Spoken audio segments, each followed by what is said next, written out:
আমি আপনার প্রশংসা করতে চাই না, জাতি প্রশংসা করবে, কিন্তু আমি স্মরণ করিয়ে দিতে চাই, আপনি দায়িত্ব নেওয়ার আগেই যে সমস্ত প্রতিশ্রুতি দিয়েছেন, ইশতেহারে নিয়ে এসেছেন, পরিকল্পনা বলেছেন, আই হ্যাভ এ প্ল্যান, আমরা সবাই বলেছি উই হ্যাভ এ প্ল্যান। আপনি কৃষকদের কাছে কথা রেখেছেন, তাকে আপনি কৃষক কার্ড দেওয়া শুরু করেছেন, যার মাধ্যমে তার উন্নত মানের কৃষি পদ্ধতি সে অবলম্বন করতে পারবে, আবহাওয়া রিপোর্ট পাবে এবং ন্যায্য মূল্যে কৃষি উপকরণ সহ সার বীজ পাবে। সেটা আপনি আগামী 5 বছরের ভিতরে পূর্ণাঙ্গভাবে বাস্তবায়ন করবেন আমরা বিশ্বাস করি, আশাও করি। আমাদের বিরোধী পক্ষরা বলেছে রাখ তোর ফ্যামিলি কার্ড। এখন তারাই প্রতিযোগিতা করছে ফ্যামিলি কার্ড কবে দিবেন। আপনরা ফ্যামিলি কার্ড পেয়েছে, আপনি শুরু করেছেন, আমাদের আর্থিক সঙ্গতির সাথে মিল রেখে ইনশাআল্লাহ আমরা পূর্ণাঙ্গভাবে আগামী 4-5 বছরের মধ্যে এদেশের সকল মা বোনদের হাতে ফ্যামিলি কার্ড পৌঁছে দেব। এখানে আমি বক্তব্য দেওয়ার কথা না, কিন্তু আমি গর্ববোধ করছি একজন শিক্ষকের সন্তান হিসেবে। আমার পিতা যদি বেঁচে থাকতেন আজকে এই অনুষ্ঠান দেখতেন। তিনি অবশ্য বেসরকারি শিক্ষক ছিলেন না, সরকারি প্রাথমিক বিদ্যালয়ের শিক্ষক ছিলেন। অবসর গ্রহণ করেছেন আমার যখন আমি হাই স্কুলে, তো 150-200 টাকা পেনশন পেতেন, কিন্তু সেই 150-200 টাকার জন্য 20 মাইল দূরে উপজেলা সদরে, তখন তো থানা, যেতে হতো, আসতে হতো, বই একটা দস্তখত করতে হতো, কত টাকা দিতে হতো উপরে জানি না। সেই একটা সময় ছিল। বিএনপি প্রতিশ্রুতি দেয়, প্রতিশ্রুতি রাখে, নির্বাচনী ইশতেহার ঘোষণা করে, বাস্তবায়ন করে। 31 দফা দেয়, 32 দফা পর্যন্ত পূরণ করে। এর নাম বিএনপি। আমরা শহীদ রাষ্ট্রপতি জিয়াউর রহমানকে দেখে ছাত্র রাজনীতিতে যোগদান করেছিলাম, কারণ তিনি উৎপাদনমুখী শিক্ষা ব্যবস্থার কথা বলেছিলেন, বেকার সৃষ্টির কোনো কথা বলেননি। তিনি শিক্ষা ব্যবস্থার উন্নয়নের জন্য, উৎপাদনমুখী শিক্ষা করার জন্য এবং প্রত্যেকটি শিক্ষার্থীর হাতকে কর্মের হাতে পরিণত করার জন্য উদ্যোগ গ্রহণ করেছিলেন। কারিগরি শিক্ষা সহ সকল উদ্যোগ তার সময়ে গৃহীত হয়েছে। সাক্ষরতার হার বৃদ্ধির জন্য তিনি গণশিক্ষা শুরু করেছিলেন। বহু বছর সেই গণশিক্ষা কার্যক্রমের মধ্য দিয়ে যারা জীবনে দস্তখত শিখতে পারেননি তারা দস্তখত করে মৃত্যুবরণ করেছেন। শিক্ষার হার বেড়েছিল। আমার নেত্রী, দেশনেত্রী বেগম খালেদা জিয়া এই বেসরকারি শিক্ষকদের মর্মবেদনা বুঝে সরকারের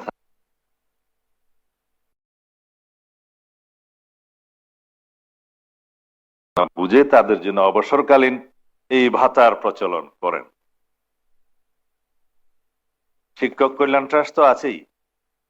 আজকে আমি শিক্ষা সচিবের কাছে শুনলাম যে একজন কমপক্ষে খুব সম্ভবত 6 থেকে 7 লাখ টাকা করে অবসর সুবিধা পাবে, 5, 6, 7 লাখ এভাবে। এটা একজন দরিদ্র স্কুল শিক্ষকের জন্য, যিনি গ্রামে বসে আছেন, সেটা অনেক বেশি মাইনে রাখে। এবং বাড়িতে বসে ব্যাংক অ্যাকাউন্টে ইবাইস প্লাস প্লাসে ডিজিটালাইজ পদ্ধতিতে তার টাকা তার ব্যাংক অ্যাকাউন্টে ঢুকছে, 1 টাকাও কোথাও উৎকুচ দিতে হবে না। আপনি বাস্তবায়ন করেছেন। অনেকে গতকালকে বলছে আগামী 2 দিন পর তো সরকারের 180 দিন পূর্ণ হবে, আপনারা কি কি বাস্তবায়ন করেছেন এগুলো দেখে যান বাস্তবায়ন। এটা আমাদের ইশতেহারে ছিল না, এটা 32 নম্বর।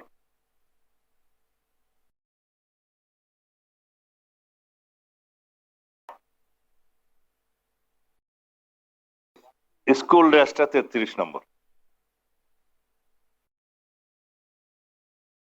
মানে প্রধানমন্ত্রী, আমি আপনার প্রশংসা করতে চাই না, জাতি প্রশংসা করবে, কিন্তু আমি স্মরণ করিয়ে দিতে চাই, আপনি দায়িত্ব নেওয়ার আগেই যে সমস্ত প্রতিশ্রুতি দিয়েছেন, ইশতেহারে নিয়ে এসেছেন, পরিকল্পনা বলেছেন, আই হ্যাভ এ প্ল্যান, আমরা সবাই বলেছি উই হ্যাভ এ প্ল্যান। আপনি কৃষকদের কাছে কথা রেখেছেন, তাকে আপনি কৃষক কার্ড দেওয়া শুরু করেছেন, যার মাধ্যমে তার উন্নত মানের কৃষি পদ্ধতি সে অবলম্বন করতে পারবে, আবহাওয়া রিপোর্ট পাবে এবং ন্যায্য মূল্যে কৃষি উপকরণ সহ সার বীজ পাবে। সেটা আপনি আগামী 5 বছরের ভিতরে পূর্ণাঙ্গভাবে বাস্তবায়ন করবেন, আমরা বিশ্বাস করি, আশাও করি। আপনি এই দেশের দরিদ্র মা বোনদেরকে ভুলেন নাই, বলেছেন ফ্যামিলি কার্ড দিবেন। আমাদের বিরোধী পক্ষরা বলেছে রাখ তোর ফ্যামিলি কার্ড। এখন তারাই প্রতিযোগিতা করছে ফ্যামিলি কার্ড কবে দিবেন। মা বোনরা ফ্যামিলি কার্ড পেয়েছে, আপনি শুরু করেছেন।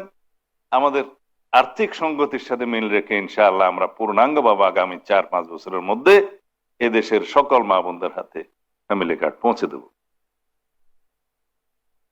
তার প্রাপ্ত অর্থ দিয়ে অর্থনীতিতে গতি সঞ্চার হবে, মানি সার্কুলেশন হবে, বাজারের দ্রব্য সে কিনবে, সেই দ্রব্যের কারণে চেইন ইন্ডাস্ট্রিজ গুলো চলবে এবং ওখানেও কর্মসংস্থান হবে, একটার সাথে আরেকটা জড়িত।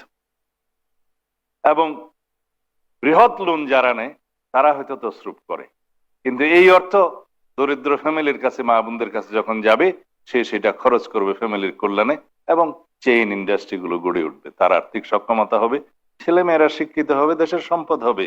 এটার একটা চেইন ইফেক্ট আছে। দরিদ্রকে যদি আপনি দরিদ্রই রেখে দেন, জাতির কখনো কল্যাণ হবে না, মুক্তি হবে না। আপনি দরিদ্র ইমাম মুয়াজ্জিমদের কথা রেখেছেন এবং অন্যান্য ধর্মাবলম্বীদের উপাসনালয়ের সমস্ত কর্তাদেরকে, পুরোহিতদেরকে, ক্ষেত্রমতে সেবায়েতদেরকে সবাইকে আপনি সম্মানিত করেছেন, রাষ্ট্রীয় ভাতা দিয়েছেন। এটা শুধু ভাতা নয়, তাদেরকে একটা রাষ্ট্রীয় স্বীকৃতি প্রদান করা এবং তাদেরকে সম্মানিত করা, সেটা আপনি করেছেন, শুরু করেছেন।